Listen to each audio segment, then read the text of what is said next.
Ako'y umaasa dahil mahal ka. Ako'y naniwala walang iba.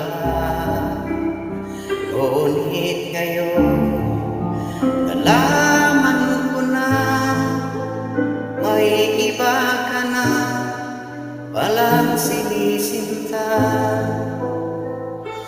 Sa iyong paglisan ako'y iniwan, di ko mapipigil at di haharangan. Kaya ang